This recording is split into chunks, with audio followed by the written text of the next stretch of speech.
Bapak Kepala SMP Negeri 3 Kudus yang saya hormati, yang diwakili oleh Pak Pales, rekan-rekan guru, para kaur, dan juga para pegawai yang juga sama-sama saya hormati, dan secara khusus yang saya hormati Ibu Elis selaku narasumber atau pemateri dari kegiatan kita hari ini. Jadi Ibu Elis ini merupakan rekan kita di tempat ini yang mengikuti kegiatan salah satu peserta guru penggerak untuk angkatan 11. Ya. Selamat siang dan salam sejahtera untuk kita semua. Jadi tentu pertama saya mengajak kita semua untuk kembali memanjatkan puji dan syukur kehadirat Tuhan Yang Maha Kuasa, karena saat ini kita boleh berada di tempat ini untuk kita bersama-sama mengikuti kegiatan yang akan dibawakan oleh Ibu Elis, yaitu diseminasi budaya positif. Jadi sebelum kita melangkah ke sana, kita akan bersama-sama mendengarkan satu dua sambutan dari Bapak Kepala Sekolah. Kepada Bapak Lens, waktu seluas-luasnya diberikan.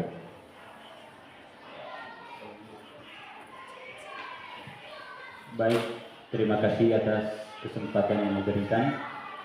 Selamat siang untuk kita semua. Pertama-tama, sebagai insan yang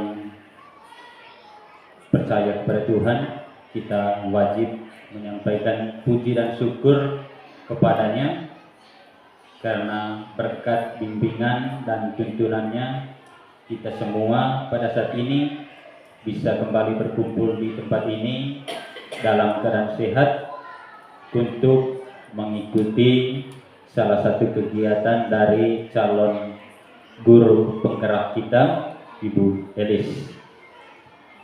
Lalu pada tempat yang kedua, kita semua pada saat ini diminta waktunya oleh Ibu Elis, calon guru penggerak angkatan 11 dari kita punya sekolah, untuk sama-sama mendengar materi yang akan dibawakan oleh Ibu Elis, diseminasi budaya positif.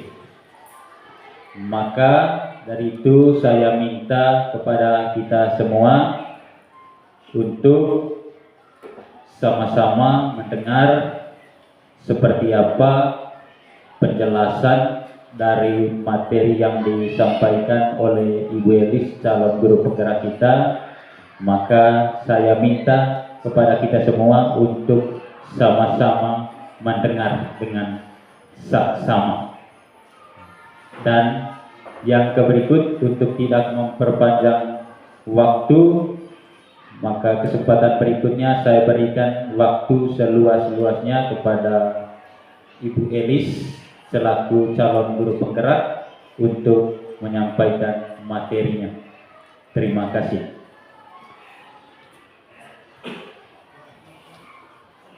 Ya, baik. Terima kasih untuk Bapak Kepala Sekolah yang sudah memberikan satu dua sambutannya sekaligus untuk membuka kegiatan kita, yaitu dengan materi diseminasi budaya positif yang akan dibawakan oleh Ibu Elis selaku calon guru penggerak angkatan 11 dari Lembaga Satuan Pendidikan SMP Negeri 3 Kudus. Untuk mempersingkat waktu, kita akan bersama-sama mendengarkan penjelasan materi yang akan dibawakan oleh Ibu Elis. Kepada Ibu Elis, dipersilakan.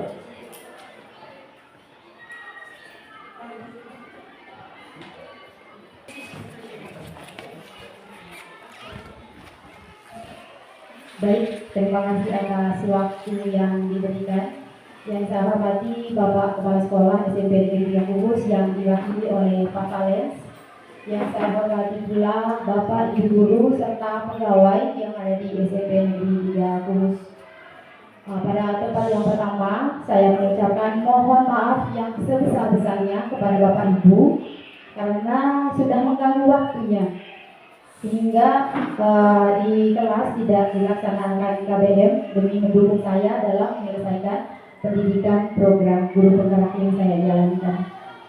Baik, pertama-tama saya mengucapkan puji dan syukur kehadirat Tuhan Yang Maha Esa karena atas berkatnya saya diperkenankan untuk mengikuti pendidikan guru penggerak ini, dan terima kasih yang setinggi-tingginya pula saya haturkan kepada Tuhan karena kita semua diperkenankan untuk kembali hadir di tempat ini dalam keadaan yang sehat.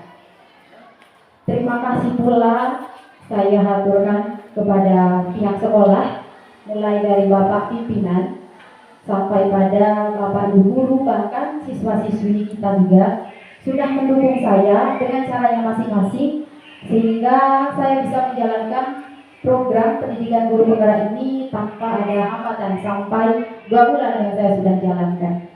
Baik Bapak Ibu, untuk tidak memakan waktu, saya mulai dengan kegiatan, inti dari kegiatan yang saya lakukan, di mana kegiatan pada hari ini merupakan salah satu tagihan dari program pendidikan yang saya jalankan. Nah, sehingga hari ini, tepatnya hari Senin, saya melakukan aksi nyata diseminasi budaya positif di sekolah kita, di mana diseminasi ini bisa diartikan sebagai penyebaran informasi atau pemahaman dari materi yang saya sudah dapatkan di program guru penggerak, pendidikan guru penggerak yang saya jalankan. Baik Bapak Ibu, dimana kita saksikan bersama di slide yang ada di depan, ada 4 pertanyaan yang akan saya ajukan kepada Bapak Ibu, dan saya minta Bapak Ibu sebentar bisa menjawab dengan jujur. Pertanyaan yang pertama, pemberian hukuman dapat mendisiplinkan siswa atau bukan? Saya minta Bapak Ibu bisa memberikan jawabannya secara jujur. Bagaimana Bapak Ibu untuk pertanyaan yang pertama, pemberian hukuman dapat mendisiplinkan siswa? Apakah kita setuju atau bukan? Mungkin dari Kakak Ibu Ani? Setuju. Dari Kakak Ibu Ani setuju. Bagaimana dengan teman-teman yang lain? Pemberian hukuman itu dapat mendisiplinkan siswa atau bukan? Yang sudah kita jalankan selama ini, tidak usah berpikir terlalu ribet. Yang sudah kita jalankan saja. Pemberian hukuman selama ini pernah tidak kita lakukan sebagai guru, dan itu merupakan salah satu cara kita untuk mendisiplinkan siswa kita. Setuju atau tidak? Ya, setuju. Oke. Pertanyaan yang kedua, pemberian hadiah dapat meningkatkan prestasi siswa atau bukan? Setuju. Oke. Pertanyaan yang ketiga, guru harus mampu memberikan solusi untuk setiap siswa yang bermasalah. Setuju. Oke. Terus pertanyaan yang terakhir, guru berperan sebagai teman bagi siswa. Setuju atau tidak? Setuju. Oke teman-teman, Bapak Ibu guru semua yang saya hormati, untuk mengetahui apakah dari jawaban kita itu tepat atau tidak, mari kita sama-sama menyimak bagaimana penerapan budaya positif yang ada di sekolah.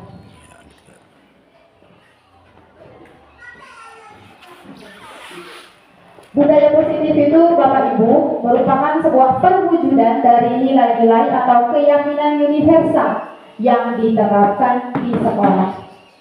Kira-kira Bapak Ibu, nilai-nilai budaya positif apa yang sudah kita terapkan kepada siswa kita? Atau mungkin Bapak Ibu bisa menyebutkan kira-kira contoh dari nilai-nilai positif itu seperti apa?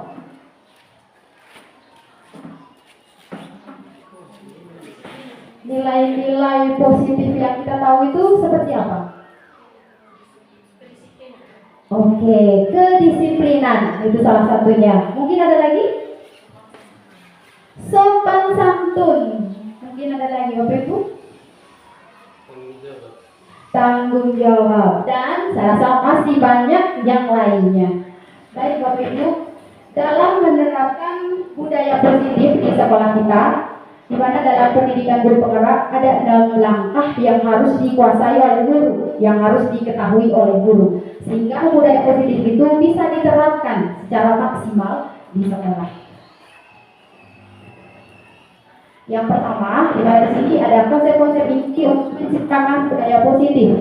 Yang pertama di situ ada disiplin positif, yang kedua motivasi perilaku manusia, yang ketiga keyakinan kelas, yang keempat kebutuhan dasar manusia, yang kelima posisi kontrol, dan yang keenam itu segitiga restitusi. Baik Bapak Ibu, dari keenam ini kira-kira yang asing bagi Bapak Ibu yang mana? Atau mungkin sudah pernah mendengar dan mengetahuinya dari keenam ini? Yang terakhir di situ segitiga restitusi. Ini tidak terlalu terang. Atau mungkin kita sudah mengetahui semuanya. Oke Bapak Ibu, kita lanjut.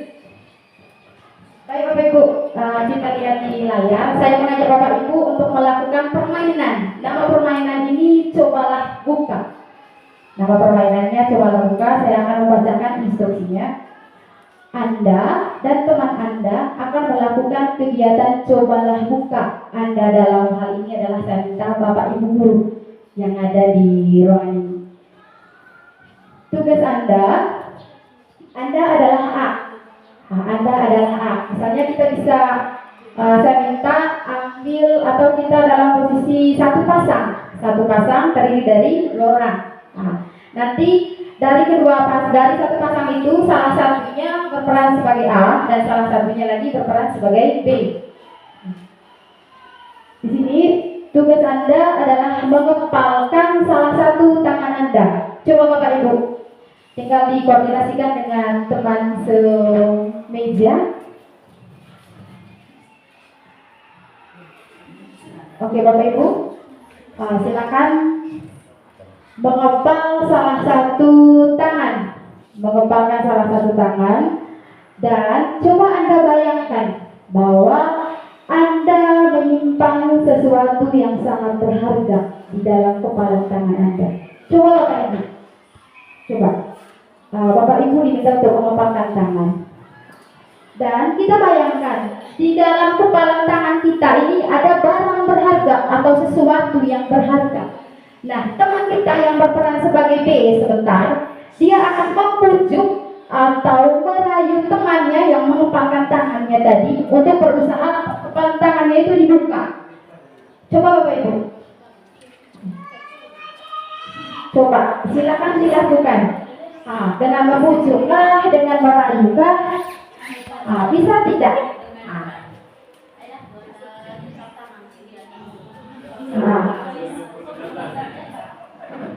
Kepalan tangan, oke. Sudah dilakukan Bapak Ibu. Baik Bapak Ibu, pertanyaan dari saya. Apakah Bapak Ibu akan membuka kepalan tangan Anda yang berperan sebagai A tadi? Apakah kepalan tangan Anda itu akan terbuka? Kenapa? Kenapa tidak? Maka Ibu Boni? Oke, karena di dalam kepalan tangan yang Kak Ibu Foni tadi itu adalah barang yang sangat berharga. Pertanyaan lanjutannya, mungkinkah kepalan tangan itu akan terbuka? Mungkin tidak kepalan tangan itu akan terbuka. Mungkin tidak Bapak Ibu? Mungkin, oke, mungkin. Baik Bapak Ibu, dari kemungkinan itu, maka yang perlu kita tanamkan adalah posisi kontrol di dalam diri kita. Iya tidak Bapak Ibu? Posisi kontrol yang ada di dalam diri kita. Kalau kena saya berperan sebagai A. Sebagus apapun bujukannya atau rayuan mau misalnya dia lakukan, kalau memang posisi kontrol di dalam diri saya, barang yang ada di dalam kepalan tangan ini adalah barang yang sangat berharga, bukan tidak mungkin saya tidak akan mau untuk membuka kepalan tangan ini, ya tidak?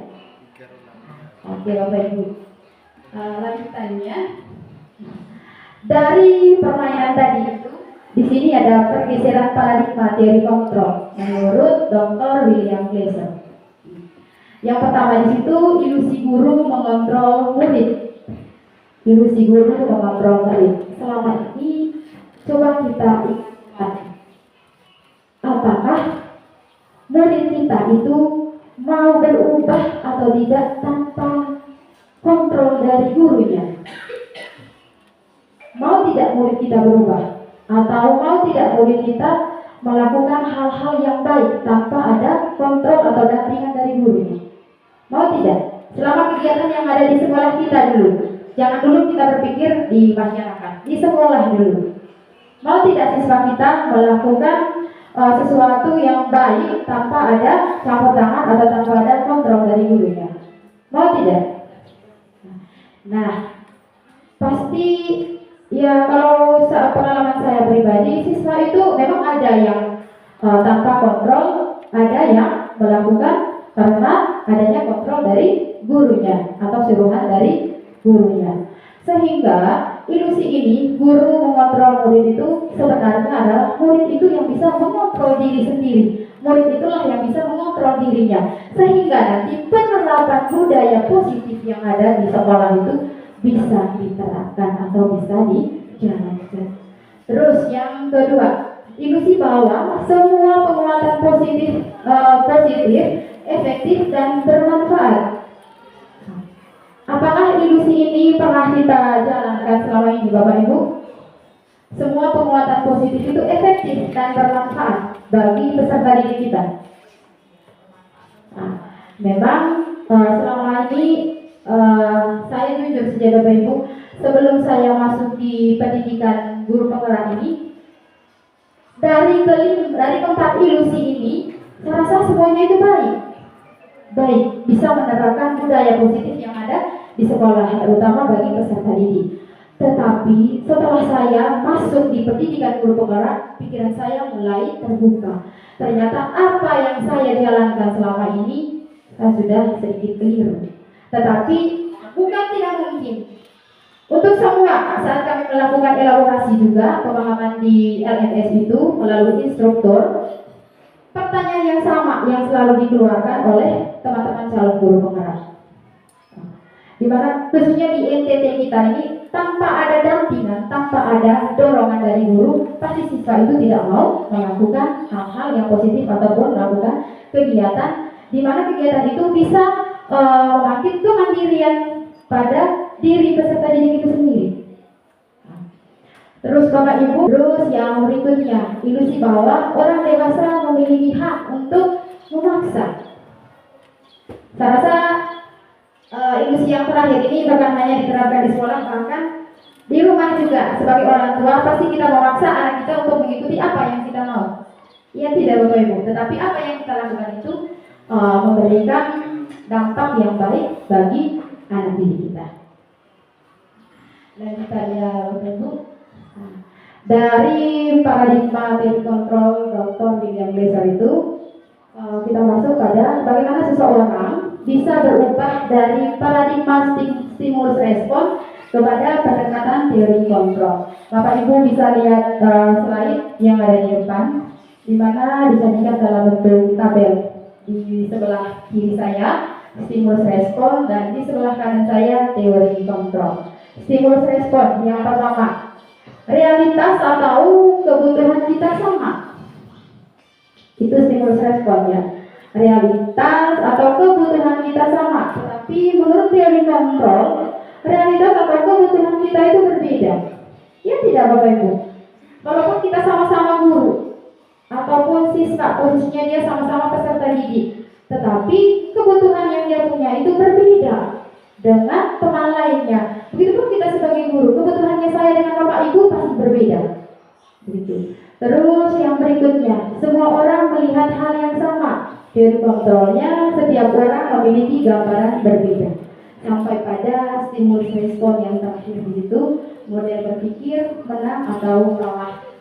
Model berpikir menang, yang menang seperti itu.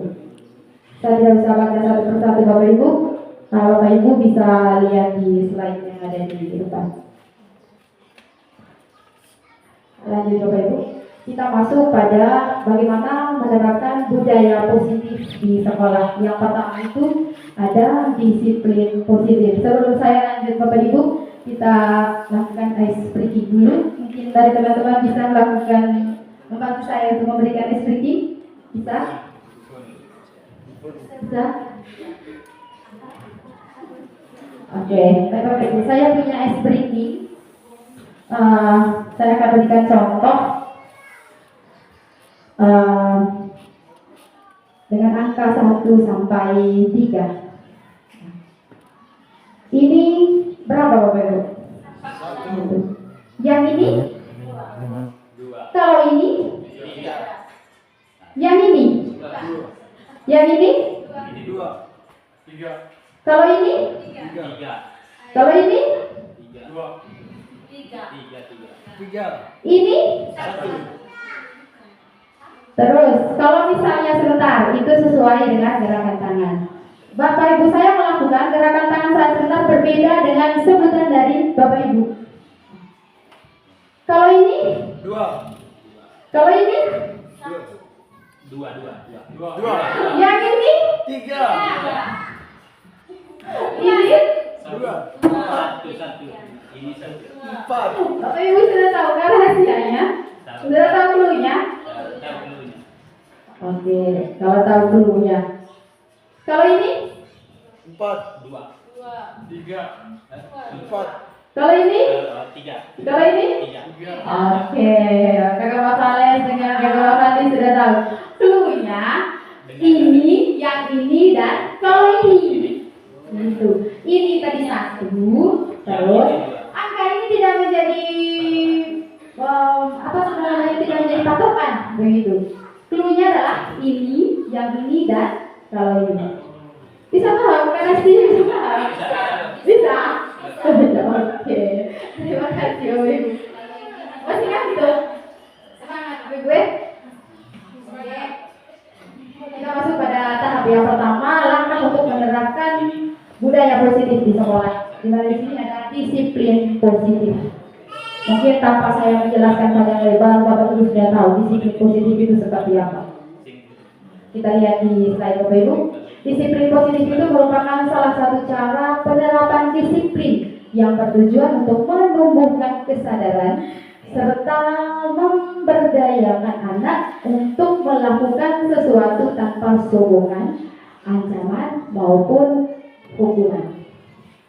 Itu maksud dari disiplin positif atau pengertian dari disiplin positif. Terus Bapak Ibu, di mana di depan ini saya tampilkan nilai-nilai kebajikan universal. Di mana di dalam menerapkan disiplin positif di sekolah, di dalamnya mengandung nilai-nilai kebajikan universal yang harus diketahui oleh peserta didik maupun kita sebagai guru. Seperti yang sudah disampaikan tadi oleh Bapak Ibu guru, ada nilai kedisiplinan, habis itu tanggung jawab, sopan santun. Nah, dari nilai-nilai itu tercantum semua di dalam profil pelajar Pancasila. Di mana di dalam profil pelajar Pancasila ini ada 6 dimensi yang harus kita ketahui. Yang pertama di situ berkebinekaan global, terus beriman dan bertakwa kepada Tuhan Yang Maha Esa dan berakhlak mulia, bergotong royong, kreatif, bernalar kritis dan mandiri. Tanpa saya jelaskan satu persatu, Bapak Ibu sudah pasti tahu semua maksud dari ke-6 dimensi tersebut. Terus Bapak Ibu, setelah disiplin positif, kita masuk pada motivasi perilaku manusia. Di mana Bapak Ibu, dalam menerapkan budaya positif, kita sebagai manusia, kita harus tahu motivasi saya menerapkan atau motivasi saya memiliki nilai positif ini apa? Nah, di mana ada 3 motivasi perilaku manusia. Yang pertama itu menghindari ketidaknyamanan atau hukuman. Terus yang kedua mendapatkan imbalan atau penghargaan. Terus yang ketiga menghargai diri dan menjadi orang yang mereka inginkan. Saya ingin bertanya Bapak Ibu, dari ketiga motivasi yang ada di slide di depan, kira-kira selama ini motivasi mana yang sudah kita jalankan? Atau motivasi mana yang melekat pada diri kita? Mungkin ada yang bisa memberikan pengalamannya, berbagi dengan saya. dan berbagi juga dengan teman-teman yang lain. Ada 3 motivasi. Di mana ketiga motivasi ini nanti itu yang akan kita berikan kepada peserta didik kita. Bagaimana kita harus mulai menerapkan budaya positif itu dari dalam diri kita sebagai pendidik. Di mana tugas kita itu hanya menuntut peserta didik kita sesuai dengan kuadratnya. Baik Bapak Ibu, dari ketiga itu kira-kira motivasi mana yang pernah bahkan sering kita lakukan? Misalnya, kita datang sekolah tepat waktu itu kita menghindari ketidaknyamanan atau hukuman bukan? Atau kita ingin dipuji atau dihargai? Itu. Atau misalnya, saya sejak hari ini kita melakukan pembelajaran mandiri di PMM. Kira-kira motivasi kita melakukan pembelajaran mandiri di PMM itu untuk apa? Ayo Bapak Ibu, silakan berbagi pengalamannya. Mungkin dari Kak Ica, saya kasih kesempatannya Kak.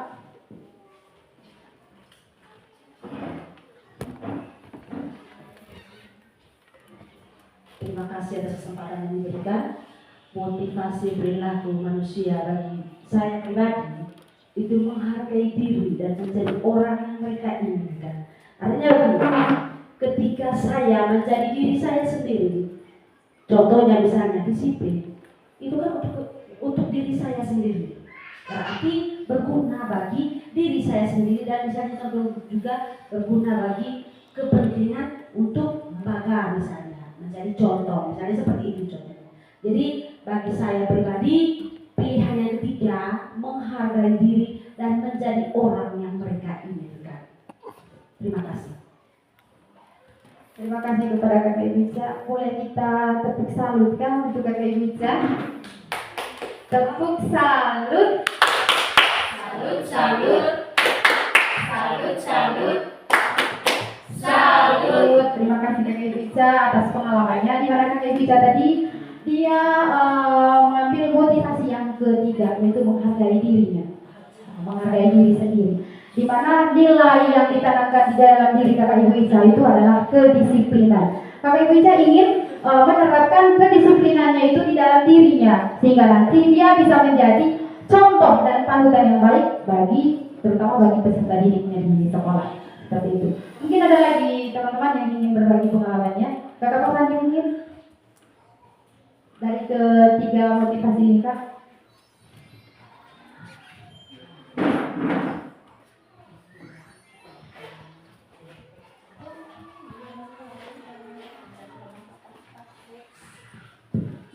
Baik, terima kasih atas kesempatannya. Dari ketiga motivasi ini mungkin saya bisa mengatur yang pertama menghindari ketidaknyamanan atau hukuman. Jadi pengalaman saya kalau di kelas ini menjadi suatu motivasi khusus untuk peserta didik. Jadi seringkali peserta didik itu membuat kesalahan, bahkan mereka tidak mendengar kita pada saat pelajaran. Tetapi saya tidak memberikan hukuman yang membuat mereka itu tersakiti. Saya lebih senang memberikan saran supaya mereka tidak merasa dirugikan secara psikologi. Jadi mungkin itu pengalaman saya berkaitan dengan motivasi menghindar ketidaknyamanan ataupun hukuman. Terima kasih. Terima kasih Kakak Pemandi atas pengalamannya. Di mana Kakak Pemandi yang membawa ketiga motivasi di dalam dirinya ini untuk mendisiplinkan siswanya di kelas. Di mana dengan menerapkan ketidaknyamanan atau hukuman. Dalam artian bukan berarti bahwa hukuman yang diberikan itu bisa merugikan fisik dari peserta didik, tidak. Hukuman yang diberikan itu bisa membangkitkan motivasi peserta didik dalam menuntut ilmu, seperti itu Kakak.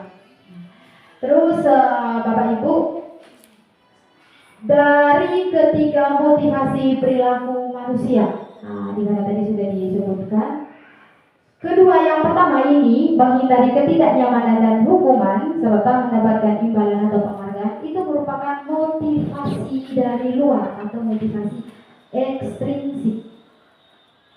Motivasi ekstrinsik dari luar, sehingga nanti ada dampaknya bagi diri kita maupun peserta didik. Nah, kalau kita memiliki motivasi perilaku manusia dari pertama sampai yang kedua. Dan saya anjurkan untuk kita harus mengedepankan motivasi di dalam diri kita, yaitu motivasi yang ketiga, menghargai diri dan menjadi orang yang mereka inginkan. Motivasi ini nanti yang akan kita terapkan kepada siswa sehingga budaya positif yang ada di sekolah kita ini berjalan dengan baik sesuai dengan visi sekolah kita. Seperti itu. Sehingga visi sekolah kita ini dapat dijalankan dengan menerapkan budaya positif.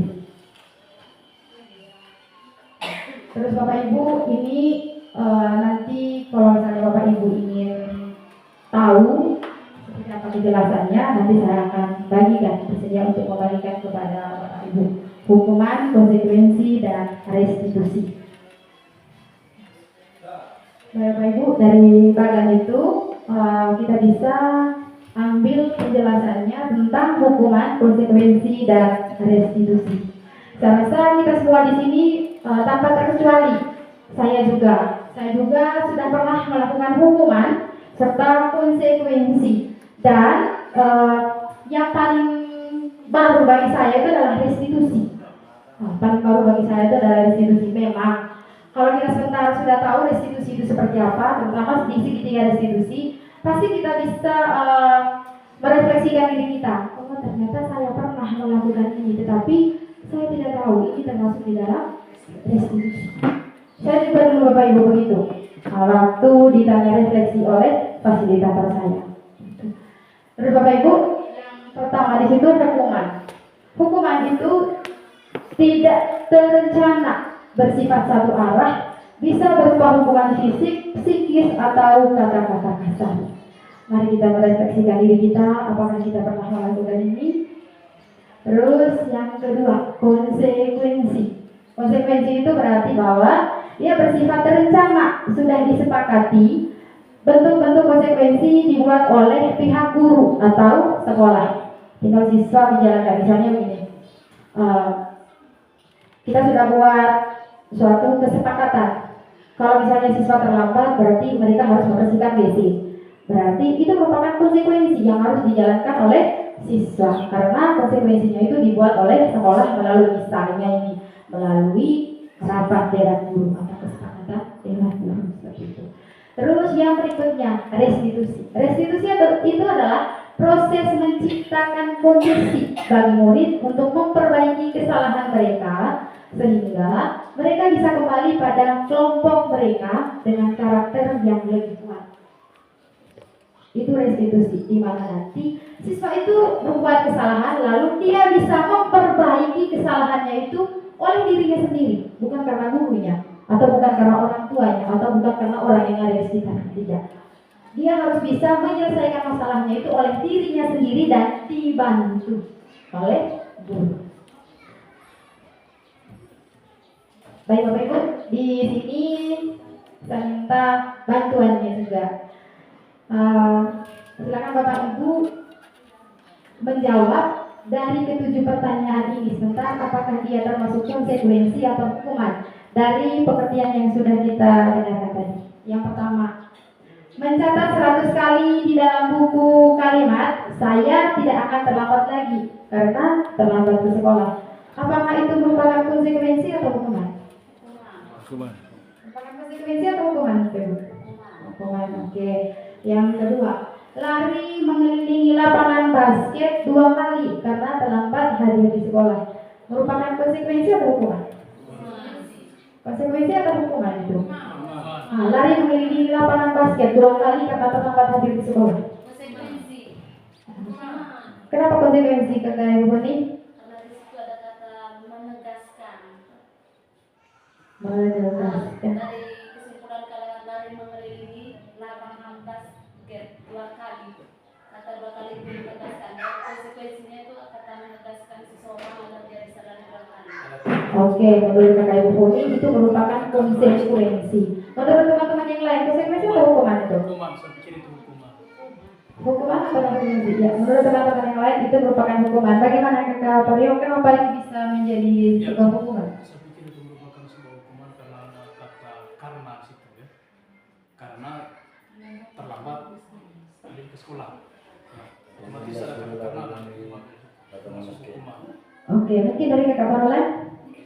Jatuh tadi jawabannya sama hukuman, hanya satu kata kunci di situ, yaitu lari mengelilingi lapangan basket. Itu adalah sebuah tindakan dari proses hukum. Oke, ya baik.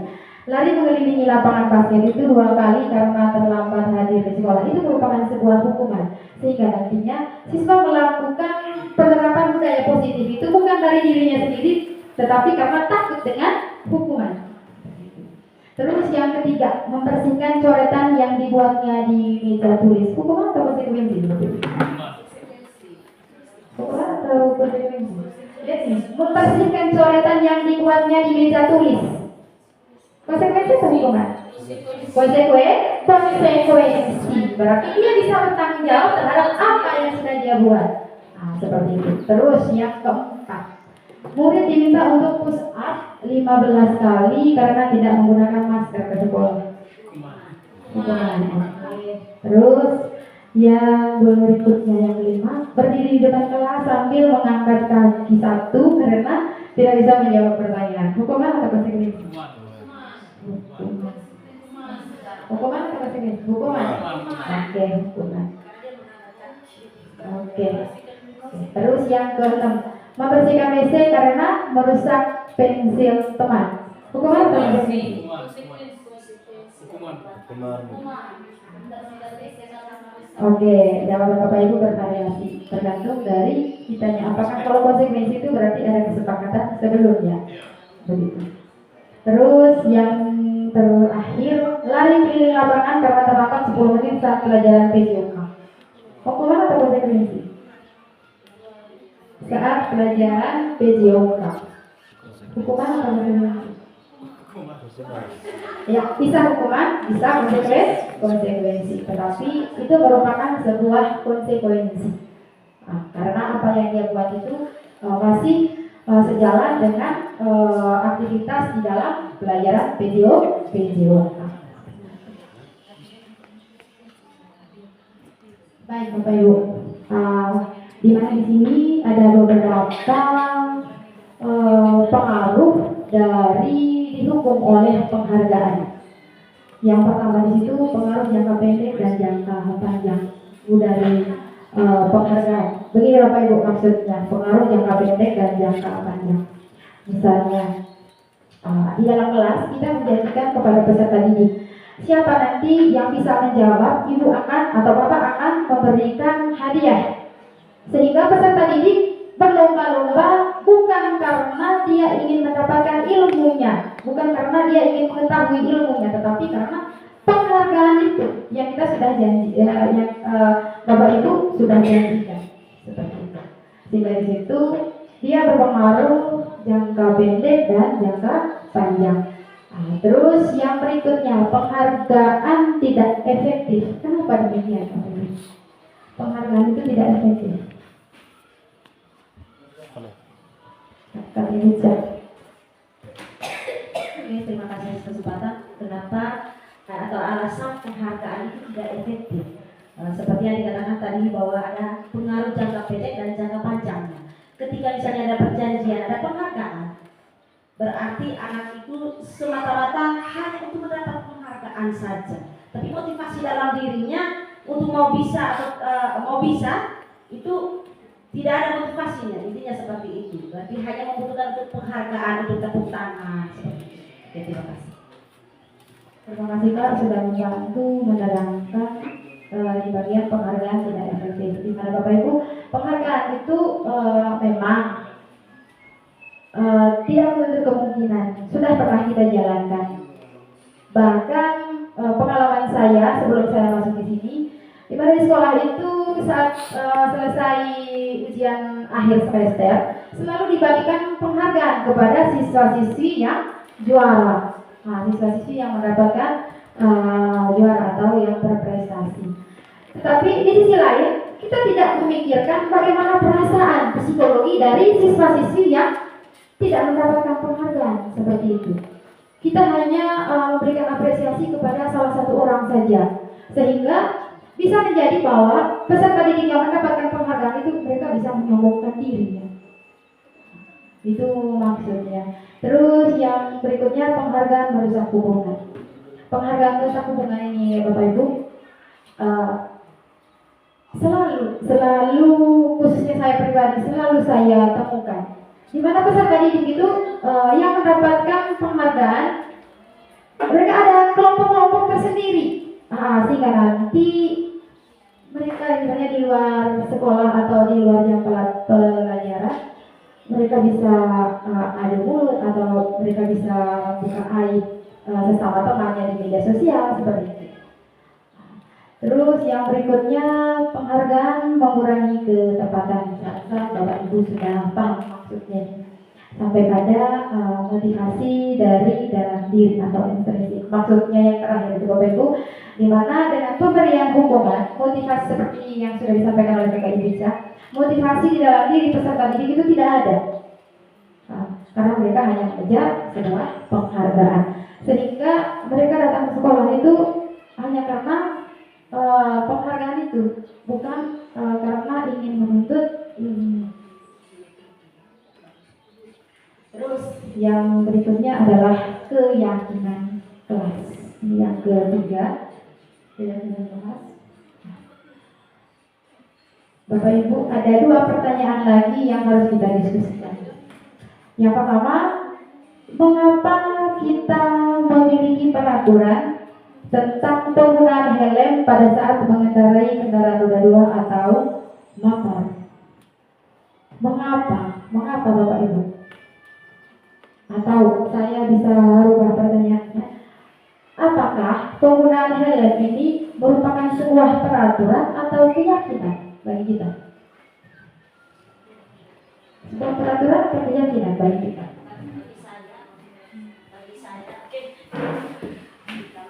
Saya selalu bicara, bagi saya pribadi bukan karena berdasarkan peraturan, itu karena keyakinan dalam diri saya sendiri bahwa dengan saya menggunakan helm ketika saya mengendarai sepeda motor itu bagi saya melindungi bagian kepala.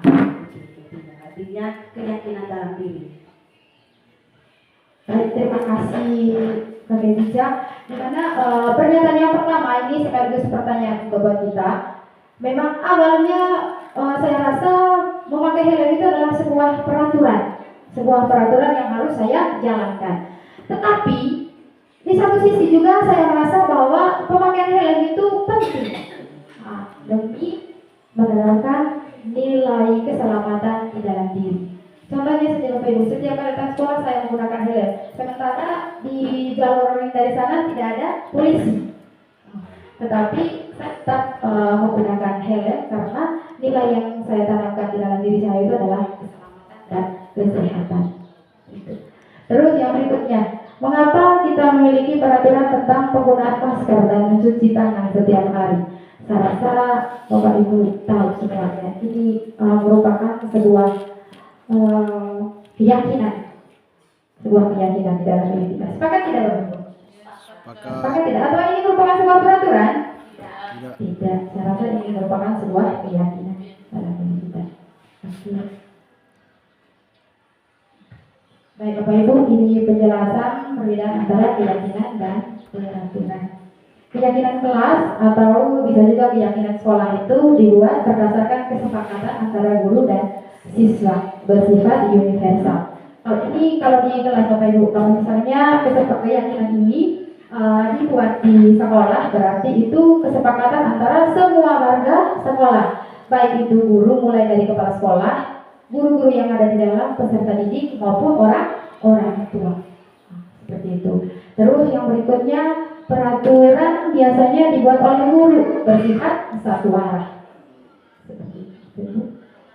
Terus ini Bapak Ibu prosedur atau langkah-langkah pembentukan keyakinan sekolah atau kelas. Ini saya sudah jalankan di kelas. Saya sudah punya videonya di sini, tetapi suaranya sebentar tidak kedengaran. Tadi lupa di download, dikasih ke Pak Alfred. Sehingga saya tampilkan saja, walaupun nanti saya akan bantu untuk menjelaskan maksud dari gerakan yang ada di video ini.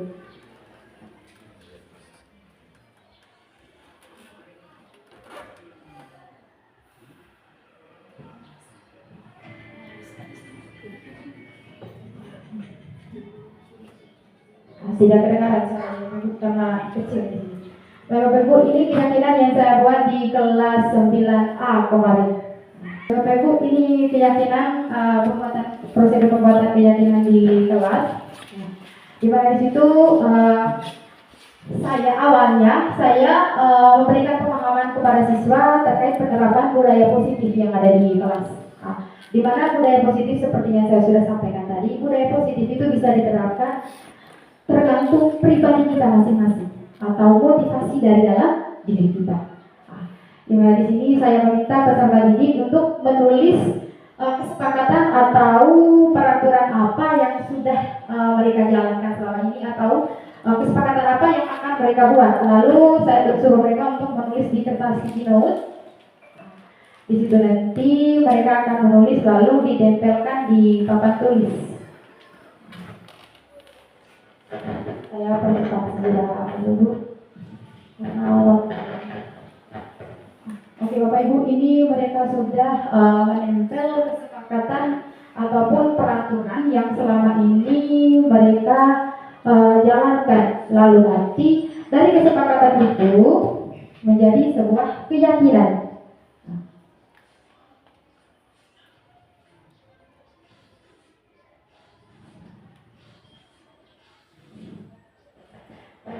Ini prosedurnya.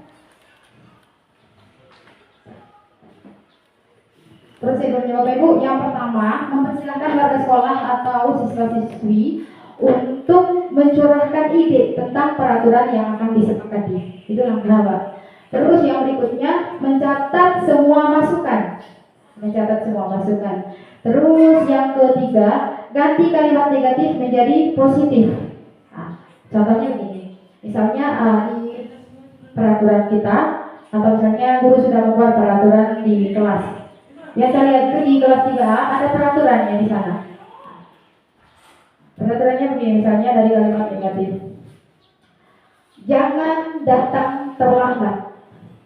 Sehingga dari kalimat negatif ini kita harus bawa ke kalimat positif. Kenapa harus selalu kalimat positif? Karena yang kita terapkan ini adalah budaya positif. Berarti semuanya harus dituntut untuk hal-hal yang positif seperti itu. Terus yang berikutnya, tinjau kembali curahan pendapat yang terkumpul dan susun menjadi keyakinan kelas atau sekolah. Kenapa tidak begini saja, lanjut saja dengan peraturan itu, atau kenapa tidak begini, lanjut saja dengan kesepakatan. Karena seperti yang sudah kita ketahui tadi, di mana peraturan atau kesepakatan itu hanya dibuat oleh sepihak saja atau oleh guru saja, itu peraturan. Sementara keyakinan ini dibuat oleh anggota atau semua yang ada di kelas ataupun di sekolah. Seperti itu, Bapak Ibu. Terus di mana di dalam kesepakatan yang dibuat itu nanti kita bawa ke keyakinan. Di mana dalam keyakinan itu dia mengandung nilai-nilai kebajikan yang harus tertanam di dalam diri siswa. Seperti di kelas 3A kemarin, mereka menuliskan kesepakatan begini: tidak boleh membuang sampah di sembarang tempat. Di mana ini adalah kalimat positif atau negatif dulu? Positif. Tidak boleh membuang sampah di sembarang tempat. Kalau kalimat positif atau negatif? Kalimat negatif. Di mana di situ mengandung kata tidak. Mohon bantuan dan sebentar guru bahasa Indonesia kalau misalnya saya salah menyampaikan terkait kalimat negatif dan kalimat positif. Setahu saya seperti itu. Baik, dari kalimat tidak boleh membuang sampah ini, kami langsung bawa atau ubah kalimat negatif ini menjadi kalimat positif. Buang sampah pada tempatnya, seperti itu.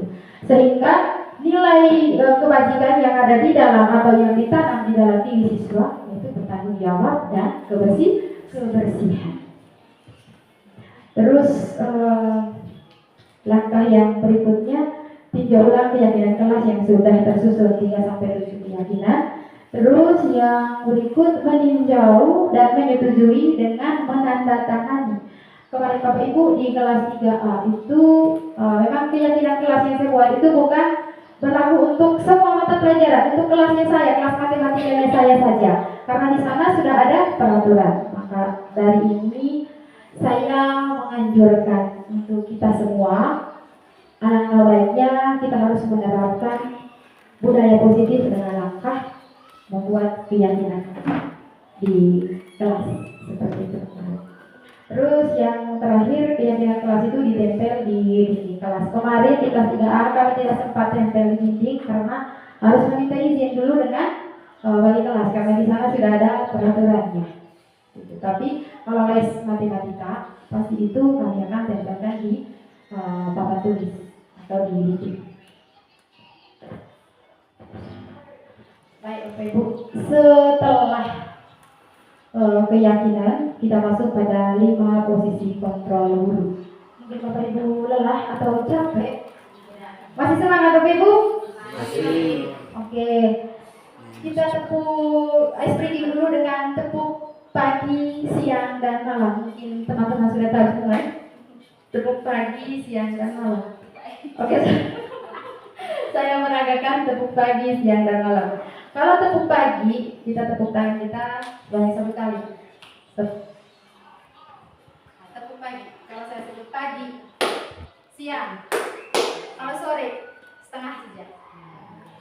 Coba Ibu coba dipraktekkan.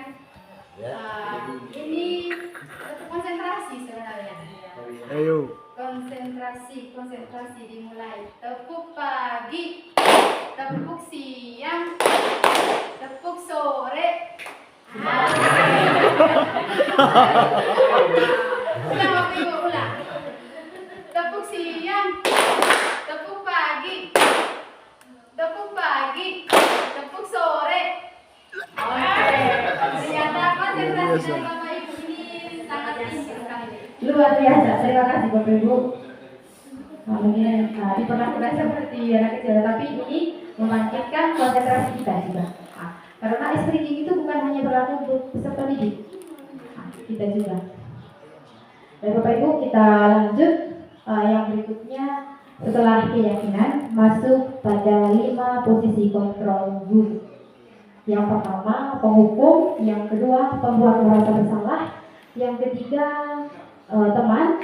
Yang keempat, posisi pemantau. Dan yang kelima, posisi manajer.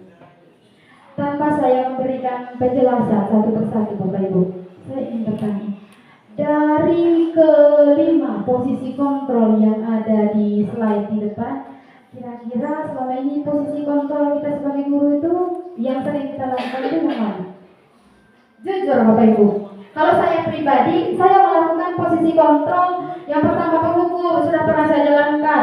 Yang kedua, pembuat merasa bersalah, saya sudah pernah jalankan kepada siswa. Terus yang ketiga, sebagai teman, bahkan sering saya jalankan ini. Terus yang keempat, pemantau, sudah saya jalankan. Tapi yang belum saya jalankan itu adalah manajer. Tapi saya sudah berusaha untuk menerapkan itu selama saya masuk di pendidikan guru bergerak. Dan kemarin saya sudah buat, karena diminta juga untuk demonstrasi kontekstual. Waktu kita kegiatan 17 Agustus, ada 2 siswa kemarin yang suruh mereka pakai pakaian seragam. Kira-kira Bapak Ibu, Kakak Pak Valens, kira-kira posisi kontrol yang mana yang sering Kakak lakukan? Atau yang pernah?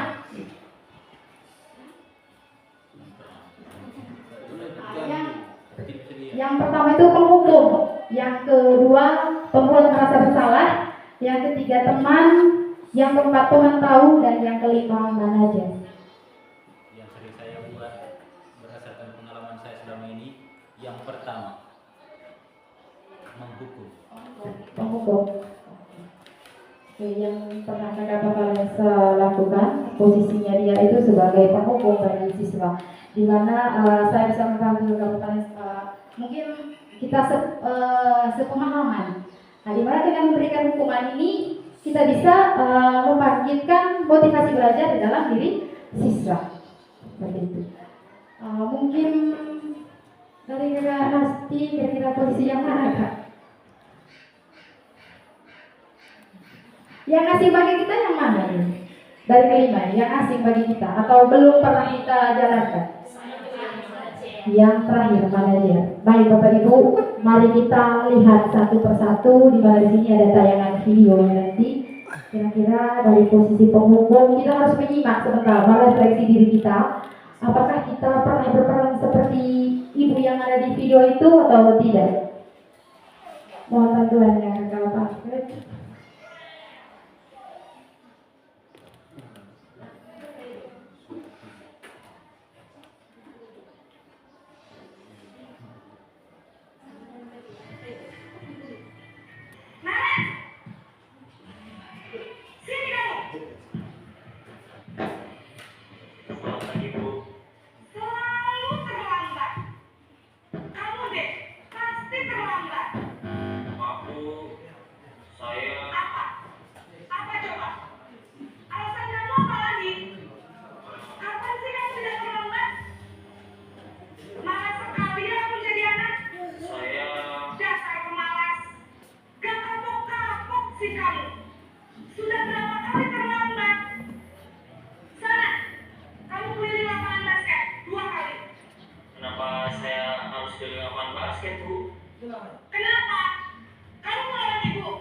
Baik Bapak Ibu, itu tadi video di mana posisi guru itu sebagai penghubung. Dia memberikan atau menyuruh siswanya untuk berlari keliling lapangan sebanyak 5 kali begitu. Nah, mungkin kita pernah memberikan hukuman kepada peserta didik kita, tetapi dengan hukuman yang berbeda. Terus yang berikutnya Bapak Ibu, pembuat merasa bersalah.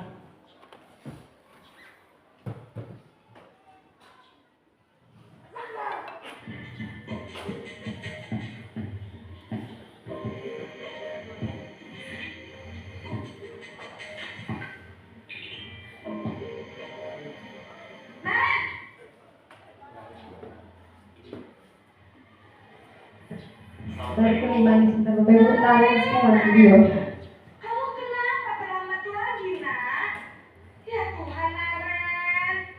Kamu senang ya bikin ibu susah ya? Kalau kamu terlambat lagi, nanti ibu yang ditegur bapak kepala sekolah, nak. Disangka ibu tidak bisa membina kamu. Duh, gimana ini? Maaf, Bu. Duh, Gusti Naren. Kamu suka ya kalau ibu tegur bapak kepala sekolah? Terus, sekarang ibu harus tulis apa ya kalau absen? Ini kan udah sering terlambat loh. Ibu harus apa coba? Maaf, Bu. Maaf sekali. Ya sudah, lain kali jangan bikin ibu susah lagi ya nak ya. Ibu tidak akan kuat lagi kalau kamu gini terus. Bisa jantungan kalau ibu tegur bapak kepala sekolah. Sana cepat ke kelas. Maaf ya, Bu. Maaf sekali. Bagaimana Bapak Ibu, pernahkah kita di posisi membuat siswa ini merasa bersalah? Pernah? Pernah, oke. Saya juga Bapak Ibu pernah waktu di SMP 1. Saking takutnya saya dengan Bapak pimpinan. Terus yang berikutnya sebagai teman.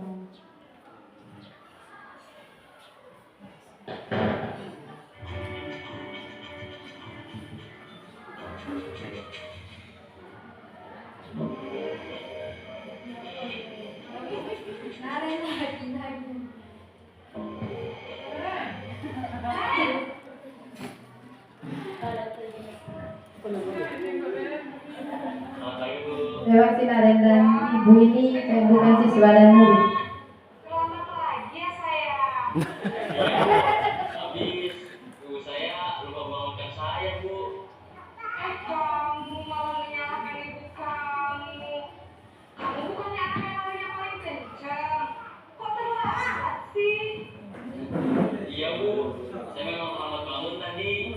Jadi, biarpun saya lari kencang, tetap gak kekejar, Bu. Ya sudah sana, masih lain kali larinya lebih kencang lagi ya. Biar gak terlambat lagi. Bikin seneng ibu. Demi ibu. Bisa kan? Bisa, Bu. Ya sudah sana masuk kelas. Beresin urusan absen kamu. Kamu ini ada dasar aja. Asal ketemu kan ibu. Terus yang berikutnya Ibu, posisi pengantar. Memang di video ini Naren semua. Ya, tujuan saya menayangkan video ini biar kita bisa merefleksikan diri kita. Apakah kita pernah di posisi ini atau bukan? Seperti itu Bapak Ibu. Dan dari sini nanti kita bisa tahu kira-kira posisi mana yang bisa menerapkan budaya positif secara baik di sekolah. Apa peraturan sekolah kita tentang jam berapa kita harus masuk sekolah? Nah? Kita harus di sekolah jam 7, Bu. Iya betul. Sekarang sudah jam 7.20. Naren sudah tahu konsekuensinya jika terlambat hadir. Lalu saya harus tinggal kelas pas jam istirahat selama 20 menit. Iya benar. Konsekuensinya demikian. Jadi nanti jam 9.30 pas istirahat, kamu harus tinggal di kelas, kerjakan tugas tambahan untuk ketertinggalan kamu ya. Baik, Bu. Memang Bapak Ibu dari video yang sudah ditayangkan ini beda-beda. Setiap posisi yang dilakukan oleh ibu gurunya si Naren. Terus ini yang terakhir Bapak Ibu, posisi manajer.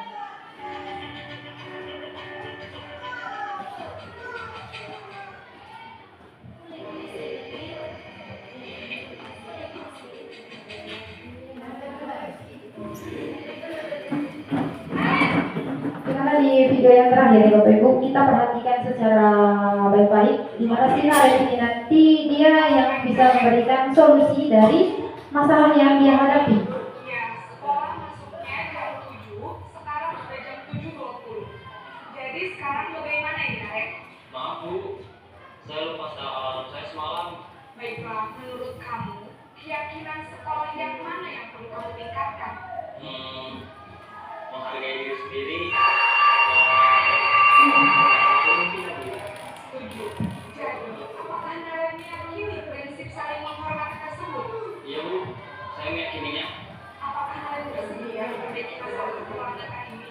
Bersedia, Bu. Bagaimana kamu akan memperbaiki masalah keterlambatan ini? Saya akan coba untuk tidak lupa menyetel alarm saya, Bu. Baik, kalau akan menyetel alarm di rumah, ada orang yang kira-kira bisa bantu mengingatkan tidak? Ada, Bu. Kata saya, Kak Emma. Ada lagi selain Kak Emma? Selain Kak Emma, ada ibu saya. Baik, jadi yang mengingatkan Naren adalah Kak Emma dan ibu kamu ya? Kira-kira akan mulai setel alarm kapan Naren? Setelah pulang sekolah, akan segera saya lakukan. Baik, jadi Naren akan setel alarm untuk bangun besok pagi dan akan diingatkan oleh kakak dan ibu dan Naren. Ada lagi yang mungkin perlu dilakukan Naren? Agar tidak terlambat kamu lagi. Tidak ada, Bu. Baik Naren, terima kasih untuk kerjasama kamu. Sekarang kamu perlu kembali ke tempat belajar. Baik, Bu. Terima kasih. Baik Bapak Ibu, itu video yang terakhir dari 5 posisi kontrol seorang guru. Baik.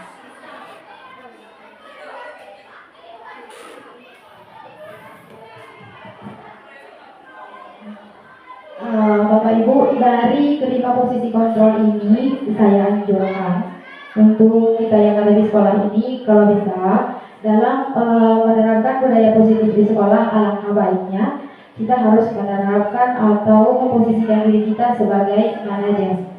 sebagai manajer. Tetapi tidak menutup kemungkinan juga dari keempat yang lainnya itu bisa diterapkan tergantung dari Bapak Ibu guru. Anjurannya harus menggunakan posisi atau menerapkan posisi kontrol yang kelima sebagai manajer.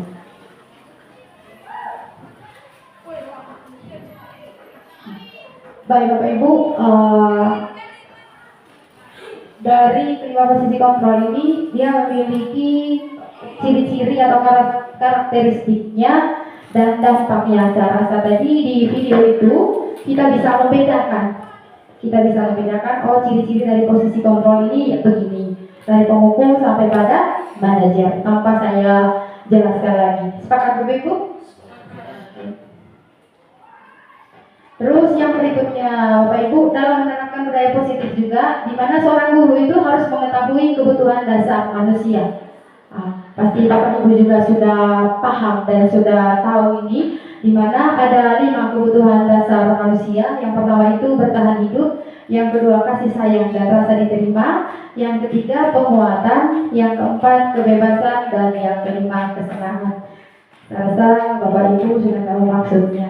Atau mungkin saya perlu jelaskan Bapak Ibu? Lanjut? Oke.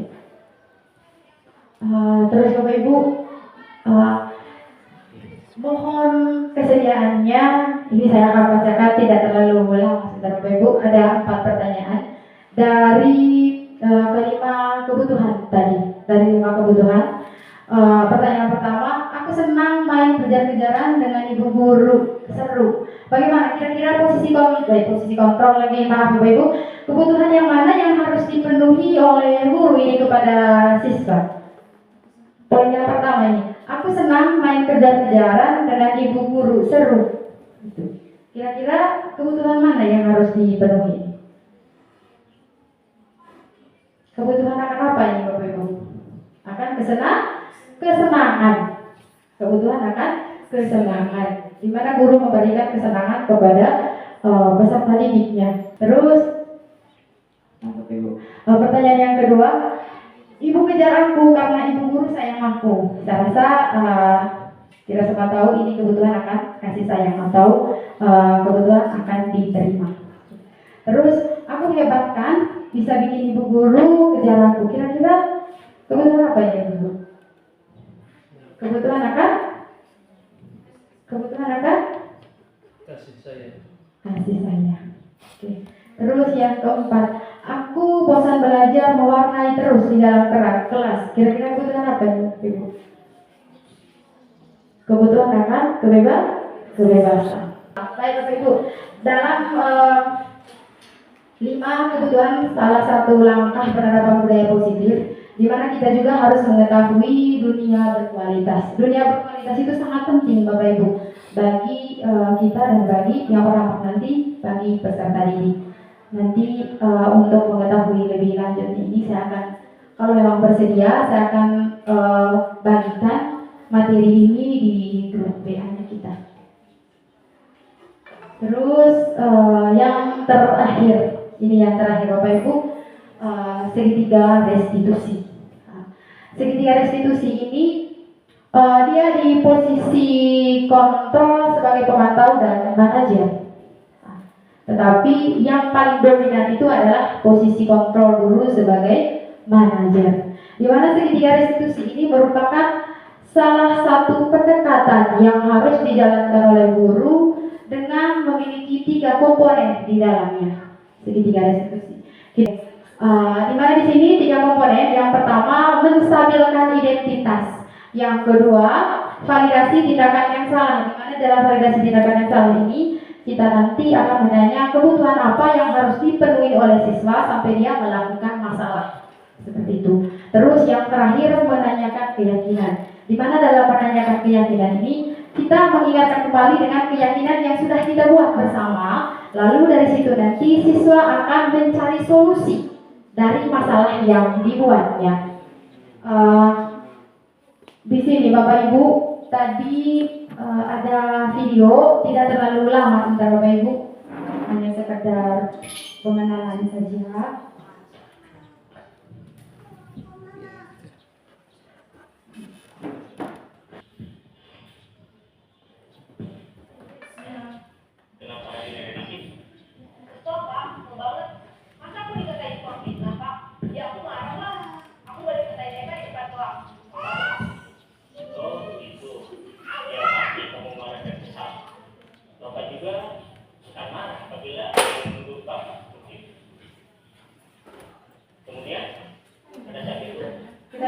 ekspresi muka siswanya ini dia kesal karena sudah membuat kesalahan atau sudah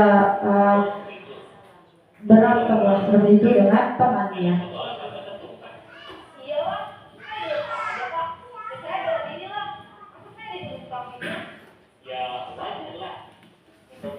Ini validasi tindakan yang salah Bapak Ibu. Untung kamu tidak bertindak kegagalan lagi. Hanya membentak-bentak. Iya, Pak. Untung saya masih bersabar dan hanya membentak saja. Sudah lulus padahal saya pasti bela diri lah. Ya, pasti ya. Tapi kamu memilih tetap bertahan dan bersabar. Kamu memilih tidak berbuat lebih parah lagi, kan? Iya. Nah, sekarang coba kita lihat lagi. Tindakan kamu yang bentak-bentak Eka di kelas. Tindakan kamu itu kira-kira sesuai dengan keyakinan kelas atau kamu tidak? Enggak, Pak. Capek, Pak, jadi semangat. Jadi, keyakinan atau prinsip mana yang kurang sesuai dengan keinginan kamu? Ya, saya sebenarnya sama sebagai orang lain.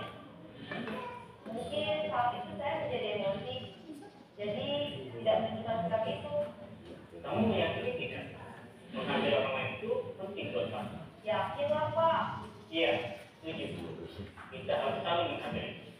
Namun, ada juga keyakinan yang kita sepakati yang perlu kita jalankan apabila kita sedang marah, bukan? Ya, saya selalu proaktif. Mulai dengan diri sendiri. Saya bisa jadi lebih sabar, lebih bisa berpikir, apa selanjutnya. Kira-kira kamu bersedia memperbaiki masalah ini tidak? Sedia, Pak. Kalau kamu memperbaiki masalah ini, kamu akan menjadi orang seperti apa? Saya akan menjadi orang yang bertanggung jawab kali ya, Pak. Dan senantiasa proaktif. Iya, menurut kamu, bagaimana rasanya menjadi orang seperti itu? Ya nyaman lah, bangga, sabar, dan yakin. Baiklah kalau begitu. Yuk kita pikirkan bagaimana memperbaiki masalah ini.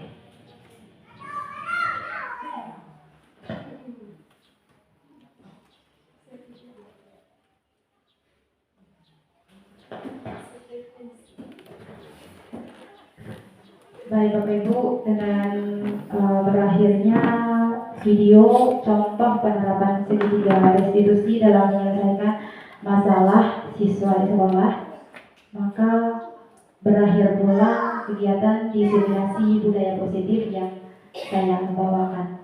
Terima kasih yang sebesar-besarnya saya panjatkan kepada Bapak Ibu Guru karena sudah meluangkan waktunya, bahkan sudah lewat dari jam efektif kita di sekolah. Terima kasih sekali lagi. Selamat siang untuk kita semua.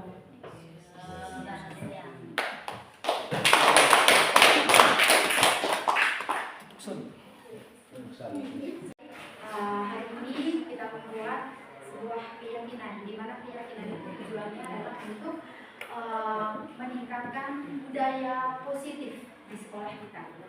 Dan salah satu langkah untuk menciptakan budaya positif yang ada di kelas maupun di sekolah pada umumnya, salah satu langkah yaitu membuat keyakinan kelas. Di mana keyakinan itu nanti dia akan mengandung nilai-nilai kebajikan. Nilai-nilai kebajikan itu yang merupakan sesuatu yang harus kita bawa kemanapun kita pergi. Nah, keyakinan itu nanti memuat nilai-nilai yang sudah kamu sepakati sendiri, dan itu nanti akan menjadi kesepakatan bersama. Nah, di sini Ibu sudah siapkan kertas sticky note. Kertas ini nanti Ibu akan bagikan ke kalian. Kalian tulis di sini, tulis di kertas sticky note ini kira-kira kesepakatan apa yang akan kamu buat. Atau bisa juga karena di sini sudah ada yang namanya peraturan kelas. Kenapa bukan peraturan? Kenapa harus keyakinan? Mungkin ada yang bertanya seperti itu. Kenapa? Karena sudah ada kan peraturan di sini. Kenapa harus buat lagi dia punya keyakinannya? Nah, untuk peraturannya itu dibuat sepihak saja, atau wali kelas saja yang buat. Atau mungkin kemarin ini peraturannya ini dibuat bersama? Tidak. Peraturannya ini dibuat oleh satu orang atau sepihak sehingga di dalam peraturan itu pasti ada konsekuensi atau hukuman yang harus dijalankan, ya tidak? Ya, Bu. Terus di sini untuk kesepakatan ini sebentar, dari kesepakatan kita akan bawa kesepakatan itu menjadi sebuah keyakinan. Di dalam keyakinan itu ada nilai-nilai kebajikan yang harus kita terapkan. Seperti Ibu kasih contoh, nilai kebajikan itu ada yang namanya disiplin, ada yang namanya menghargai, habis itu religius. Nah, dari kesepakatan yang kamu buat ini sebentar pasti mengandung nilai-nilainya. Nah, kita akan bahas bersama kira-kira nilai yang terkandung di dalam kesepakatan yang kamu buat itu yang akan dijadikan keyakinan kelas itu nanti seperti ini baru ini lalu kamu pilih. Setelah tulis sebentar, tempel di sini, tempel di papan tulis. Lihat tempel ini ada rekatnya, rekatnya bagian bawah, kamu tulis di atas rekat. Bisa bantu Ibu tempat ini.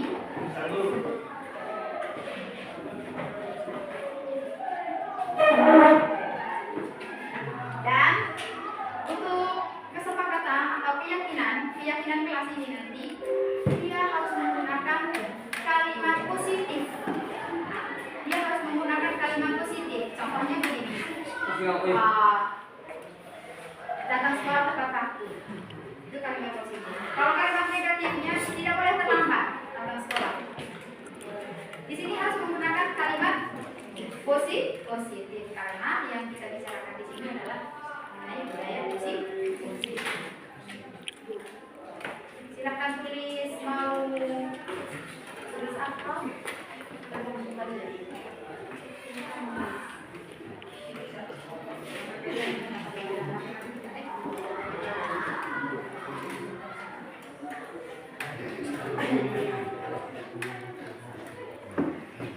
Sudah? Kalau sudah, silakan tempel.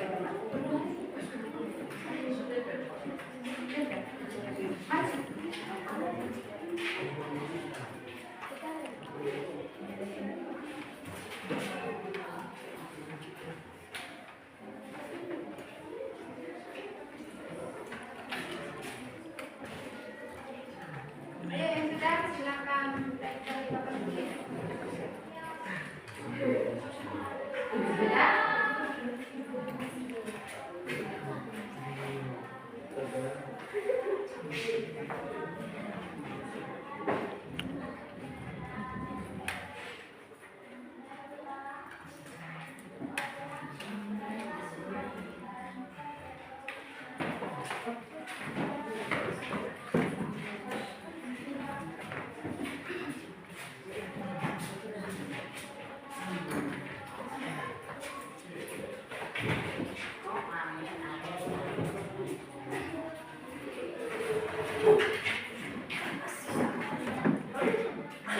Kalau sudah, kembali ke posisi duduk sendiri.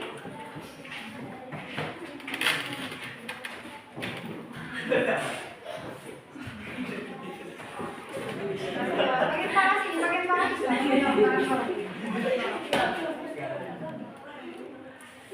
Bisa?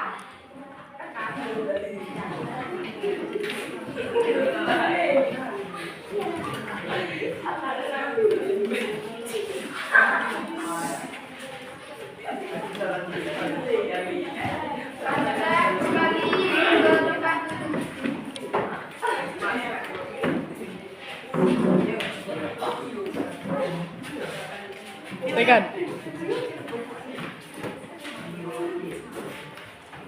Kalau sudah kembali ke tempat duduk.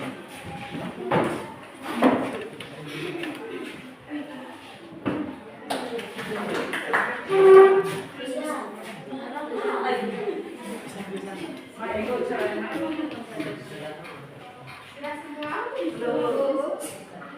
Sudah?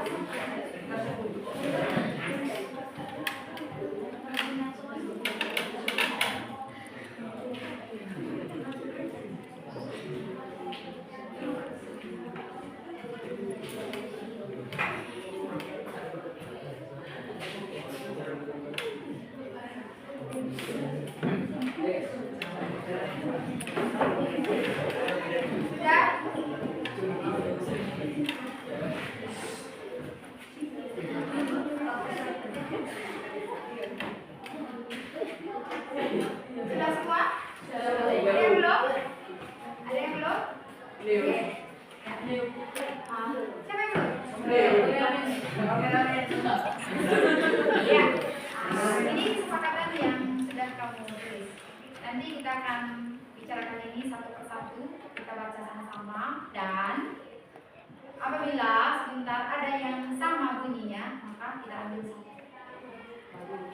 Coba bacakan yang pertama di sini. Mengikuti les atau mata pelajaran tepat waktu. Masuk kelas tepat waktu. Ibu akan cari yang sama di sini. Mengikuti les tepat waktu, masuk kelas tepat waktu. Yang pertama, ibu akan tulis di sini.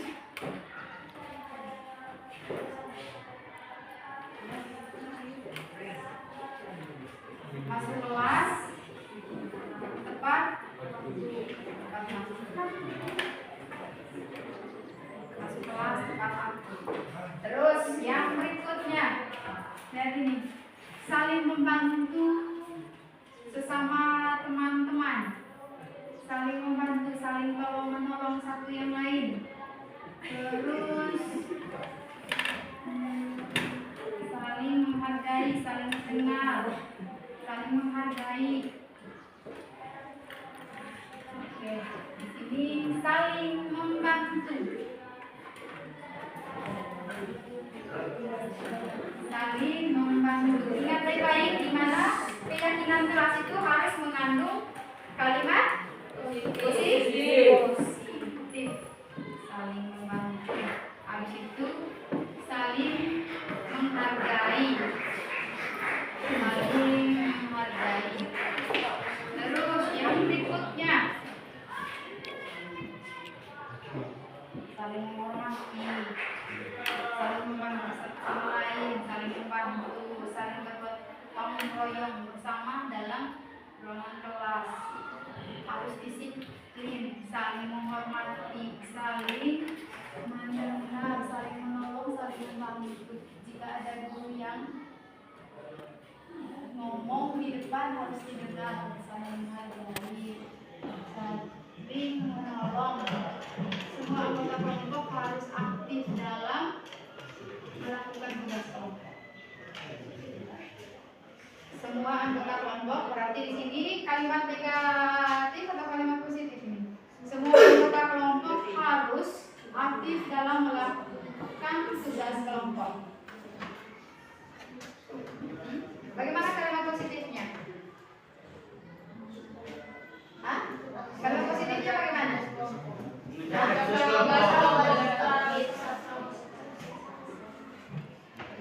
Mengerjakan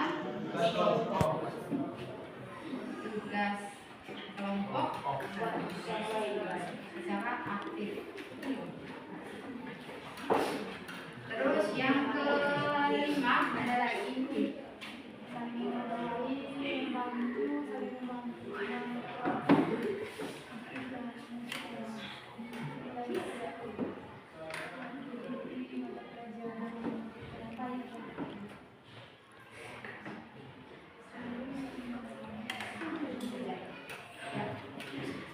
Dari kesepakatan yang kamu buat ini,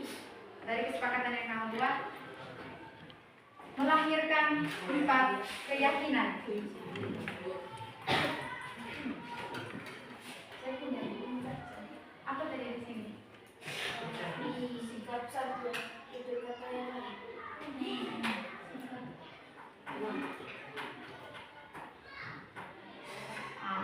Santun dalam berbicara,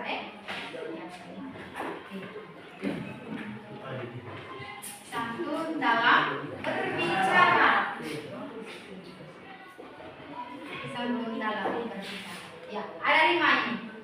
Ada 5. Dari kelima ini kita akan tentukan kira-kira nilai-nilai apa yang terkandung di dalam. Yang pertama, masuk kelas tepat waktu. Kira-kira nilai kebajikan apa ini?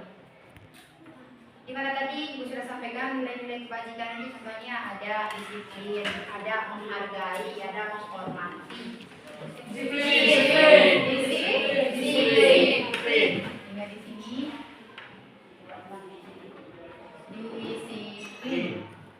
Terus yang berikutnya saling membantu. Nilai kebajikannya apa? Gotong royong.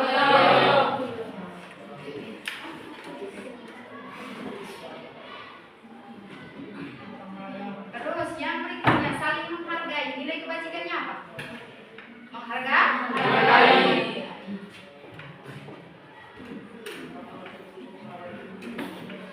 Terus yang berikutnya mengerjakan tugas secara aktif itu kira-kira nilai kebajikannya apa?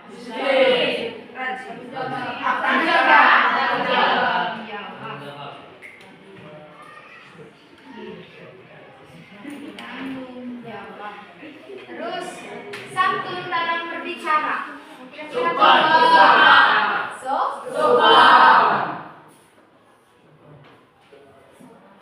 Dari kelima keyakinan kelas yang sudah kita buat ini, bukan hanya sekedar keyakinan. Dengar baik-baik ke sini, bukan hanya sekedar keyakinan. Dia memiliki atau mengandung nilai-nilai kebajikan yang harus ditanam di dalam diri kita, terutama kalian sebagai murid. Seperti tadi disiplin, masuk kelas tepat waktu. Masuk kelas tepat waktu. Berarti nilai kebajikan yang harus ada di dalam diri kita adalah disiplin. Terus saling membantu. Saling membantu. Bukan berarti begini. Ada teman yang tidak mau mengerjakan tugas, sengaja dia tidak mau mengerjakan tugas, kita bantu. Bukan saling membantu namanya. Berarti tidak menghargai orang lain. Saling membantu atau gotong royong itu berarti bahwa apabila dia memiliki masalah yang tidak bisa diatasi lagi atau mungkin belum tahan, dia ingin dibantu untuk diberikan penjelasan. Saling menghargai ini bagaimana sikap kita terhadap orang lain. Kalau ada yang berbicara atau ada yang memberikan pendapat, kita harus mendengar. Terus yang keempat, mengerjakan tugas secara aktif. Karena kadang-kadang dalam pekerjaan kelompok ini ada yang begini, kau saja yang kerja, ya tidak? Nanti saya tinggal tunggu hasil saja. Tetapi di sini kita sudah buat kesepakatan. Berarti kesepakatan ini harus dijalankan, harus diterapkan. Mengerjakan tugas secara aktif. Berarti kalau sudah dibagikan tugas atau soal oleh ketua kelompok, berarti itu harus dikerjakan. Sehingga nilai kebajikan yang ditanam di dalam diri kita sebagai murid adalah tanggung jawab. Terus yang kelima, santun dalam berbicara atau sopan. Tidak boleh menggunakan kata-kata kasar. Kalau misalnya kita meminta sesuatu atau meminta bantuan lah kepada orang. Kalau misalnya orang itu berhalangan, tidak boleh mengeluarkan kata-kata kasar. Atau tidak boleh maki. Karena kebiasaannya mungkin menjadi tradisinya kamu di sini. Bukan hanya kamu anak-anak zaman sekarang ini seenaknya saja maki orang tua gitu. Tetapi karena sudah buat keyakinan ini, maka itu harus diterapkan sopan. Nilai kebajikan yang harus dijalankan adalah sopan. Nah, nanti sebentar keyakinan kelas yang sudah kita buat ini saya minta Jeva untuk tulis di kertas manila yang sudah dibuat, tulis besar-besar situ sebentar biar nanti ditandatangani oleh semua kita yang ada di sini. Tapi di sini dong. Nanti kita akan tanda tangan. Nanti kita semua yang ada di sini tanda tangan keyakinan yang sudah kita buat. Di sini.